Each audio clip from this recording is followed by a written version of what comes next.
Assalamu alaikum, I'm Aisha and you're watching Samaa News. Here are today's headlines. U.S. Secretary of State Marco Rubio has said that Washington is in constant communication with Field Marshal Asim Munir at the highest level. In an interview, Rubio praised Pakistan for what he called an admirable job in helping mediate talks between Washington and Iran. He described Pakistan as the primary interlocutor in ongoing diplomatic efforts. Chief of Defense Forces Field Marshal Syed Asim Munir has left for an official visit to Iran as part of Pakistan's shuttle diplomacy to facilitate peace efforts. He will meet senior Iranian officials to discuss Iran-US talks, regional peace efforts, and key bilateral issues. The final draft of a potential US-Iran agreement being mediated by Pakistan may be announced within the next few hours.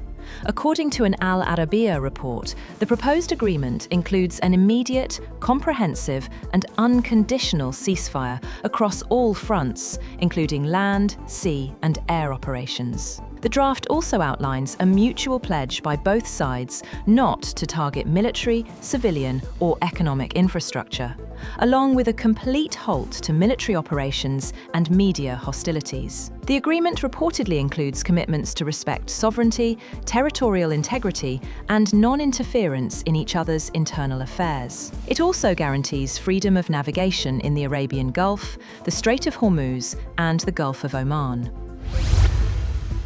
Pakistan's Interior Minister, Mohsin Naqvi, has held another round of talks with Iranian Foreign Minister Abbas Araghchi as Pakistan continued efforts to help bridge differences between the United States and Iran. The meeting focused on the latest draft proposal to end the war, with uranium enrichment and control of the Strait of Hormuz still emerging as the biggest sticking points. According to Iranian media, Naqvi and Araghchi held detailed discussions on points of disagreement between Washington and Tehran. Iran's news agencies reported that Naqvi was helping facilitate communication to reach a framework for ending the war and resolving differences.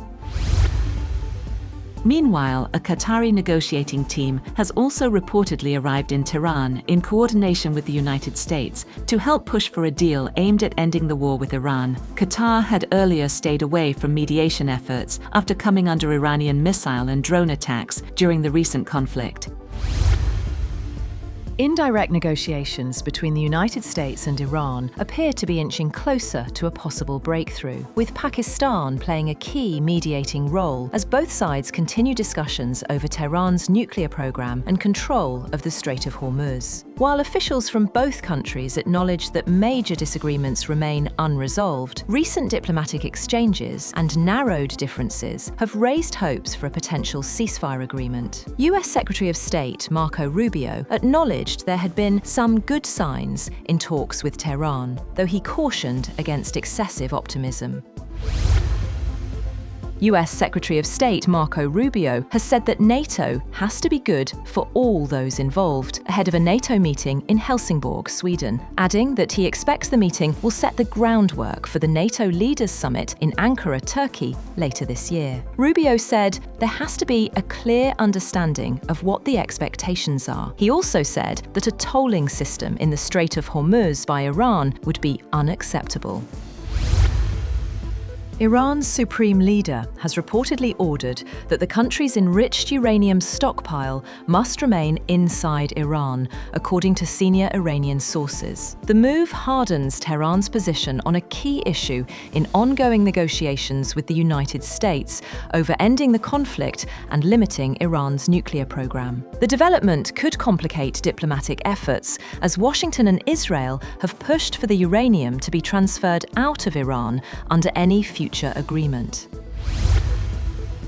Iran's supreme leader has reportedly ordered that the country's enriched uranium stockpile must remain inside Iran, according to senior Iranian sources. The move hardens Tehran's position on a key issue in ongoing negotiations with the United States over ending the conflict and limiting Iran's nuclear program. The development could complicate diplomatic efforts, as Washington and Israel have pushed for the uranium to be transferred out of Iran under any future agreement.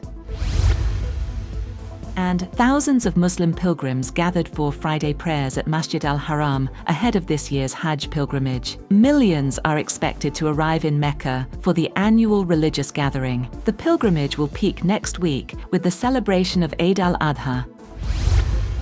That's all for now. For more updates, visit www.samaa.tv. Thank you for watching Samaa News.